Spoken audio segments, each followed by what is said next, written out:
It's E.B.K every day, all day, to the day I die. It's E.B.K, E.B.K, E.B.K. What's good, gente? It's E.B.K every day, all day, to the day I die. It's E.B.K, E.B.K, E.B.K. It's your boy Conejo.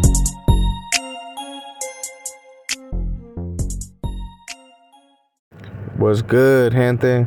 It's your boy Conejo, and as you guys can see on the thumbnail and on the title, man, we're gonna be speaking on a homegirl from the hood that pretty much got removed, from another homie from the hood. So before I get started, man, this is gonna be an interesting topic. It's gonna be a funny one. I'm also gonna include a little bit extra on the video because this homie from the hood, man, even though he's one of my boys now, fucking back in the day when I first paroled, man, I ain't gonna lie, man, this homie fucking used to make it hard for me, man. He used to fucking actually try to put in work, on your boy Conejo and shit. And he does tap in on the lives, man, and hopefully one day, once he actually communicates on the line, I'll try to see if we can get him on, man, and talk about those days. And plus, I know a lot of people from Watson know exactly who this individual is, and some of them even got love for that homie, man. So before I get started, man, make sure to hit them likes, subscribe, that follow, that notification bell, and hit all. And don't forget, man, to drop comments to let me know what you guys think. And especially, right, because I'm gonna be quite honest, I'm not gonna put pictures of the homegirl because that's someone that I can actually consider a friend, she was always cool, and I'm not gonna disrespect her and like that. But I will put the little story out there about the whole little situation, but no pictures, and also I won't say her name. So for the people that do know the person, man, por favor, in the comments, don't put the name. Get you know what I mean. But don't, por favor. That's one thing I am gonna ask you guys, just as long as we don't put names. But yeah, man, let's get started with this story. So I tripped out when I heard of what happened, right? Because I didn't want to believe it, man. I had caught wind that the homegirl had pretty much got stabbed, and I was like, what? I was like, who the fuck did that shit? Like, I was like, what the fuck? And apparently, what they were saying, the word ran, allegedly it was the homie from the hood. The homie ended up fucking, I guess, like just flashing on her, right? We don't know if it was accidental or what. And I know people in the comments are gonna be like, pinche, what's wrong with Cleefas, homie? You guys are over there fucking shooting and stabbing females. Like, what the fuck? And before, man, hey, I'm gonna put this out there real quick. You know what I'm saying? For my situation, it was pretty much negligence of a firearm, right? And I pretty much talked about that story, and I'm working on it again. I'm gonna put the video out there. I know you guys want to hear it. For the people that are in my Patreons, man, and they follow the channel like they're members, you guys already have it on the videos there. But I had to put it down because your boy was they were trying to sue him, man. They were trying to hit him with the lawsuit. So I had to take it down, but I am working on the video, and I'm gonna word it better so some people don't get offended, and it's all good. So you guys, the rest of you guys would know, right? But nah, the hood isn't over there just fucking taking flight on females, especially not like for his situation. I believe they were together at that time, right? But it was like they were having like a domestic dispute. You gotta understand, when you're dating like a homegirl from the hood, you gotta be trucha, man, because they take flight on you. So I was like, man, maybe she was kicking the homie's ass, So then the homie had to defend himself and fucking pretty much made her a Raider fan, like for life and shit. And for the people that are wondering, like, well, what do you mean they made her a Raider fan for life? Like, he's a Raider fan. He was like, nah, not chales, man. Allegedly, right, she ended up having her eye removed, man. Like, something ended up stabbing her right directly in the eye. I don't know exactly what kind of object it was. I'm not gonna speak on that part, but pretty much she ended up getting her eye poked, man. And I was like, damn, so he made her a Raider fan, and I kind of tripped out, right? Because, like, I know a lot of the homies from the hood, they used to talk shit. They used to be like, man, pinche Conejo, like, because of the whole situation that happened with your boy. Shit, I have fools on YouTube calling me Sam and shit. So fucking that whole situation, fools would trip out, and they would ask me like, hey bro, like I know the homie Villain and a couple other homies, they were like, man, what happened, bro? Like they wanted to get into detail like about the situation.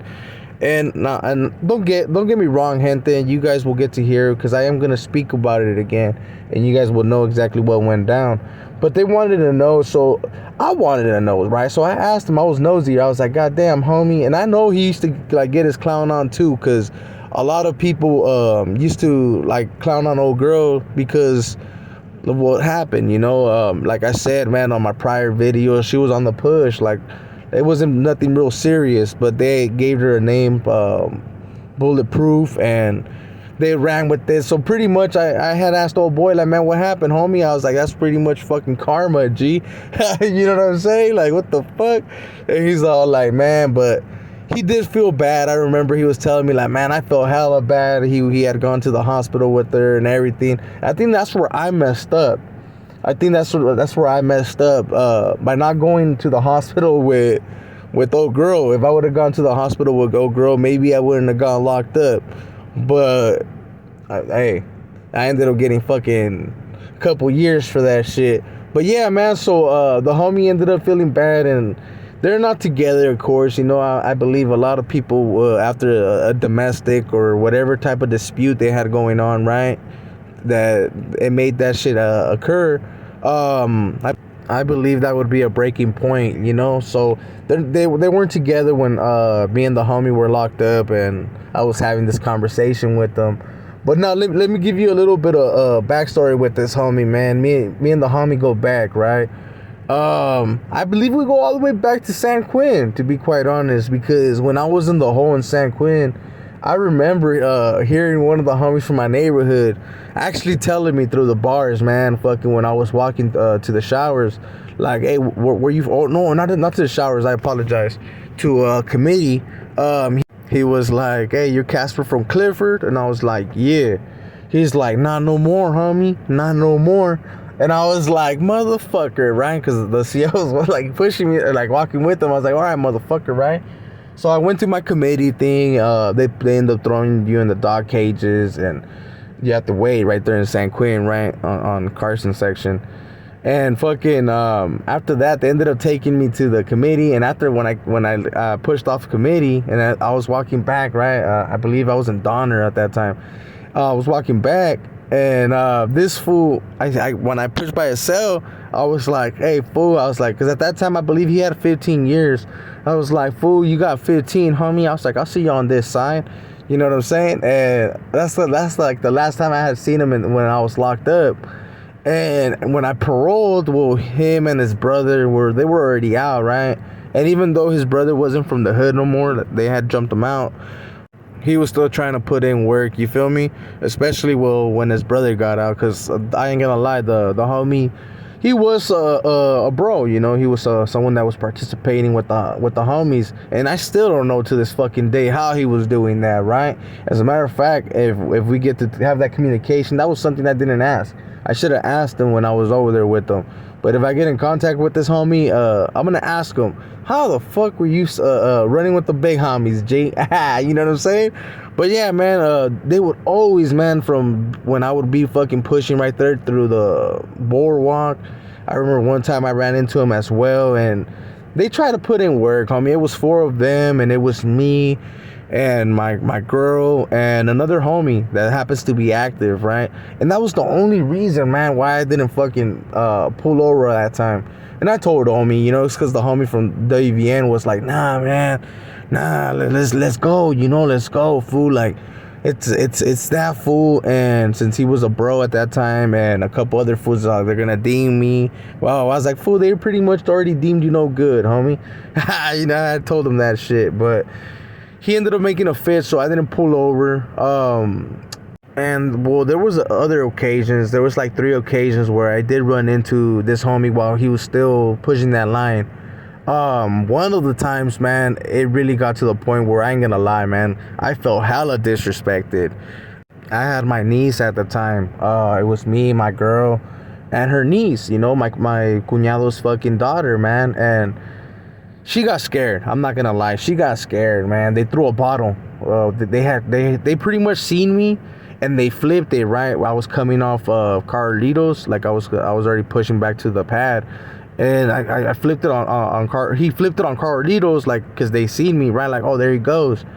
And they threw some bottles, bro. And I wasn't gonna pull over, you know, because I had my girl's niece right there. But they threw a bottle, bro. And I'm not even gonna lie, man. When they threw the bottle, she started like tripping, bro. Like she was scared.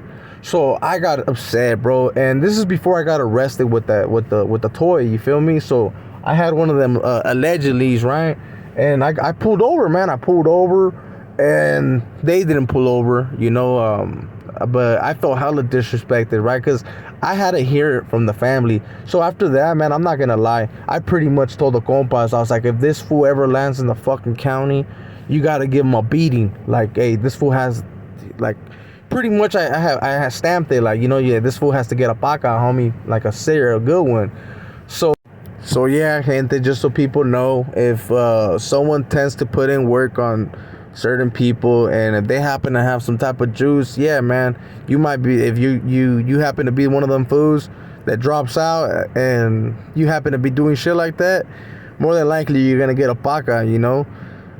So that's something to take under consideration for all you guys that are like, you know what, I'm gonna get that fool, you feel me?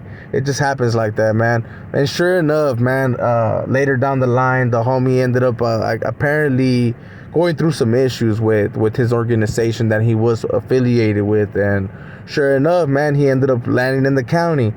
And I mean, he'll tell you himself, man. I mean, when I was there, right there with him, because like I said, man, I did feel disrespected, but there was nothing really that I was able to really do no more, you feel me? Because it would have been like kind of fucked up, especially since the homies already had put hands on him. The homies did put hands on him in the county, and he took it like a G, bro. You know, he honestly took it like, you see them fingers right there that he's throwing up, like he was just getting re-jumped into another hood, homie. You know what I'm saying? But we ended up becoming cool, man, after he got to actually get to know your boy, and we chopped it up, and we're like, man, I was like, fuck, it's a trip, homie. Most people don't ever think that they're gonna be in a certain side, you know, and that's something that it's only a matter of time if you're really trying to put in work. Because like I said, man, old boy was putting in work. He was like one of the only ones that was actually trying to like get me in the actual calles themselves, because I had other homies from the hoods that were making phone calls. The phone calls were being made instead of them actually putting in the work. Like, they would literally be right next to me and they wouldn't be doing shit. But those are other stories, man, that I kind of can't really speak on, because I don't want to get none of them locked up, and I'm not about that, you know. So yeah, man, that's a little story on my boy Chops, man. Fucking, he ended up removing the homegirl from the hood. And just to put it out there, the homegirl from the hood is still active. She's still in the fucking, she's still about that CMG, homie, that Clifford Manor girl shit. Because apparently they started jumping in homegirls. They started pulling homegirls, to the hood. I don't know in what type of form or fashion, because when I was part of the hood, I mean, there wasn't really females like that. I believe we only had one, and she was locked up. So with all that being said, gente, I hope you guys liked this video. If you did, man, make sure to share, hit them likes, subscribe, that follow, all that good stuff, that notification bell. Hit all, and drop comments to let me know what you guys think and what you guys want to hear in the future. So with all that being said, this is your boy Conejo. Ya saben, carnal. I'll see you on the next one or on a live. I beg to differ. Suckers don't get a pass, so I'm coming to Clint. Nobody fucking with me. Slide through with the homies on the OGG. Other suckers wanna kill me. Running back on my shoes with the film. So don't come to Clifford. Nobody fucking with me.